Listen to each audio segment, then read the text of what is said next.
ஓம் ஸ்ரீ குருப்பியோ நமஹ. ஸ்ரீ மகாபரிவாஜனம் மகாபரிவாஜனம் மகாபரிவாஜனம்.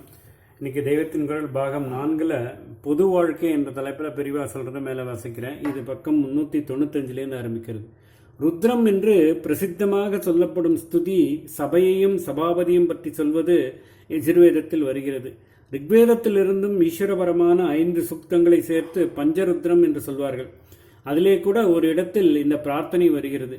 இப்படி புத்தி குணம் வாக்கு மூன்றிலும் உயர்ந்தவனாக இருக்கப்பட்டவனே சபையன், அதாவது சபையில் மெம்பர்ஷிப் வகிக்க தகுதியுள்ளவன் என்று சொல்லியிருக்கிறது. சபையன் என்று ஒருத்தனை சொல்லிவிட்டால் போதும், அவன் குணசம்பத்து புத்திபலம் வாக்சக்தி மூன்றுமே உள்ளவன் என்று ஆகிவிடும். பிறப்பால் ஒருவன் ராஜாவாகிவிட்டால் போதாது, அவன் சபையனாக இருக்க வேண்டும் என்று காட்டும் மந்திரங்கள் இருக்கின்றன.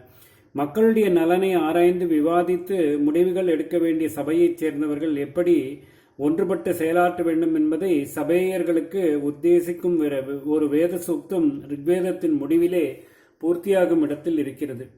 உலகத்துக்கே முதல் நூலாக இருக்கப்பட்ட வேதத்தில் இத்தனை அழகாக சொல்லியிருக்கிறதே. இதை யுஎன்னுக்கு ஐநா சபைக்கு மோட்டோவாக லட்சியவாசமாக வைத்து விடலாம் என்று அறிஞர்கள் புகழ்கிறார்கள். ஒன்று கூடுங்கள், ஒருவருக்கு ஒருவர் திறந்து பேசி விவாதித்துக் கொள்ளுங்கள், லோகக்ஷேமம் மக்கள் நலன் ஒன்றே லட்சியம் என்பதில் உங்கள் எல்லோருடைய மனசும் ஒத்துப்போகட்டும். ஒரே லட்சியத்துக்காக ஏக மனசாக பாடுபட்டு பரஸ்பரம் ஹிருதயம் கலந்து ஒன்றாகுங்கள். ஜெகமத்தியத்தால் மன ஒற்றுமையால் எல்லோரும் இன்புற்றிருக்க வழிகாணுங்கள் என்று அந்த சூக்தத்தில் உபதேசித்திருக்கிறது. பல சமூகத்தினரும் இம்மாதிரி சபைகளில் பிரதிநிதித்துவம் வகித்துத்தான் நாட்டு நிர்வாகம் நடந்திருக்கிறது. பிராமண புரோகிதன் வைத்ததே சட்டமாயிருந்தது என்பது கொஞ்சம் கூட சரியில்லை. புரோகிதனைப் போலவே கிராமணி சேனானி முதலான பலரையும் அரசாங்க காரியங்களில் முக்கியமானவர்களாக சொல்லியிருக்கிறது. கிராமணி என்பவன் கிராம வாழ்க்கையும், அதாவது சிவில் விவகாரங்களையும், சேனானி என்பவன் மிலிட்டரி விவகாரங்களையும் கவனித்து வந்திருக்கிற அதிகாரிகளாக தெரிகிறது.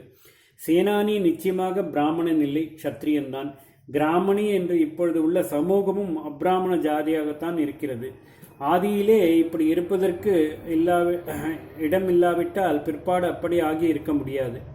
கிராமணி என்பதிலிருந்துதான் கிராம மணியம் என்பது வந்து அப்புறம் மணியக்காரன் என்றே வார்த்தை ஏற்பட்டிருக்குமோ என்னவோ.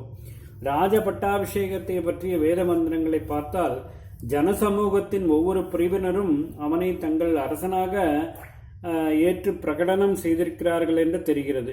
இதில் முடியரசரோடு குடியரசும் ஒரு விதத்தில் கைகோர்த்து கொண்டு போகிறது என்று சொல்லலாம். ஜாதி நாட்டாண்மை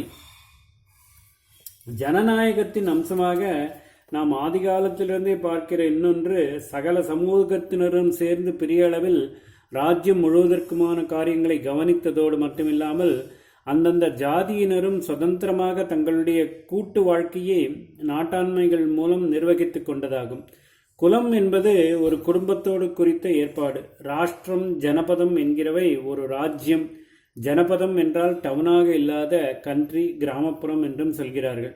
இந்த இரண்டுக்கும் நடுவே ஸ்ரேணி என்று உண்டு. அது ஒவ்வொரு தொழில்காரர்கள் ஒன்றாக சேர்ந்த அமைப்பு. சேனியர் என்று இப்பொழுது நெசவு தொழில் உள்ளவர்களை சொல்வது சேனியர் என்பதிலிருந்து வந்ததுதான். அவரவர் தொழிலை வைத்து கில்டுகள் என்பது போல ஏற்பட்ட ஸ்ரேணிகளில் நெசவு தொழிற்காரர்கள் நன்றாக கட்டுக்கோப்புடன் தங்களையும் ஒரு சமூகமாக நெய்து கொண்டு அதனால் சேனியர் என்றே சிறப்பாக பெயர் பெற்றிருக்கிறார்கள் போலிருக்கிறது. ரொம்பவும் பூர்வ காலத்தில், அதாவது இன்றைக்கு நாகரீக உச்சியில் உள்ள மேல்நாட்டுக்காரர்களுக்கு நாகரீகம் என்றால் என்ன என்று தெரியாத காலத்திலேயே நம்முடைய தேசத்தில் மக்கள் பலவிதங்களில் குடியரசு, ஜனநாயகம், செல்ஃப் கவர்மெண்ட், சுய ஆட்சி முதலானவற்றின் அம்சங்களை பெற்றிருந்திருக்கிறார்கள் என்று காட்டுவதற்காக ஏதோ கொஞ்சம் சொன்னேன். அந்த நாளிலிருந்தே நம் நாட்டில் பிரஜை என்பவன் ஆளப்படுவனாக மட்டுமில்லாமல் ஆட்சியிலும் தானே ஒரு பங்கு பெற்றிருந்தான் என்று தெரிவிக்க நினைத்தேன். தகுதி தேவை. ஆனாலும் ராஜ்ய நிர்வாகம் என்பது ரொம்பவும் பெரிய விஷயம், சிக்கலான விஷயம். ஒரு ராஜ்யத்தை கட்டி ஆள்வது, ஒரு பெரிய ஜனசமூகத்துக்கு காப்பு தருவது, அவர்களுக்காக சட்டம் பண்ணுவது, அந்த சட்டங்களை அவர்கள் பின்பற்றும்படியாக பண்ணுவது என்பதற்கெல்லாம் நிறைய படிப்பறிவு, பகுத்தறிவு, காரிய சாமர்த்தியம், உலக அனுபவம் ஆகிய இருந்தால்தான் முடியும். வீட்டை ஒழுங்காக நடத்துவது என்பதே கஷ்டமாயிருக்கிறது. ஒரு ராஜ்யத்தை நடத்துவதென்றால் சும்மாவா? ஆனதால் ஒரு வீட்டை நடத்தவே சாமர்த்தியம் போதாதவர்களாகத்தான் ஜனங்களில் ரொம்ப பேர் இருக்கும்போது நாட்டு நிர்வாகத்திலும் அவர்களுக்கு நேராக பொறுப்பு தந்தால்தான் என்ன ஆகும்? அதனால் எல்லோரும் நேராக ராஜ்யபாரம் பண்ணுவது என்று இருக்க முடியாது. அதற்கான தகுதிகள் படைத்த சிலரை கொண்டுதான் ஆட்சி நடத்த வேண்டும். தேசத் தலைமைக்கு அரசன், ஆட்சி நடத்துபவர்களிடம் ஒரு கட்டுப்பாடு இருக்க வேண்டும். எனவே கட்டுப்படுத்த ஒரு தலைவன் வேண்டும். ஆளப்படுகிறவர்களுக்கும் தங்களுடைய நாடு என்பது மண்ணும் மலையும் நதியுமாக முடிந்து போகாமல் அதனிடம் அன்பு, பக்தி, விசுவாசம் எல்லாம் உண்டாக்குவதாக அதன் ரூபகமான ஒரு உயிருள்ள பிடிப்பு வேண்டும். இந்த இரண்டு உத்தேசங்களுக்காகவும் ஆட்சியின் தலைவராக, தேசத்தின் தலைவராக ஒருத்தர் இருக்க வேண்டியதாகிறது. ராஜா என்ற ஒருத்தனை அப்படி வைத்துக் கொண்டார்கள்.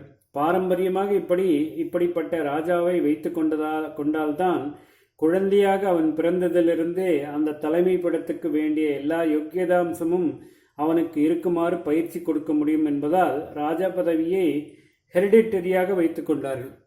கற்றுக் கொடுத்து பயிற்சி பண்ணுவது மட்டுமில்லாமல் தன்னுடைய பேக்ரவுண்ட், வாழ்க்கை பின்னணி, சூழ்நிலை, இரத்தத்தோடு வந்த குணம் முதலியவற்றிலிருந்தே ராஜாவுக்கு இருக்க வேண்டிய அநேக அம்சங்களையும் தோரணைகளையும் ஒருவன் பெறுவதும் பாரம்பரிய முறையில்தான் சாத்தியமாகிறது.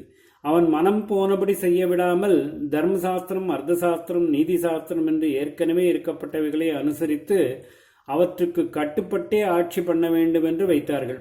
ராஜகுரு, மந்திரிகள், புத்திமான்கள் ஆகியோரை கொண்ட அநேக விதமான ஆலோசனை சபைகளின் அபிப்பிராயங்களை கேட்டு அதன்படியே ராஜா ஆட்சி நடத்த வேண்டும் என்று வைத்தார்கள். ஓம் ஸ்ரீ குருப்யோ நமஹ. ஸ்ரீ மகாபரிவாச்சரணம், மகாபரிவாச்சரணம், மகாபரிவாச்சரணம்.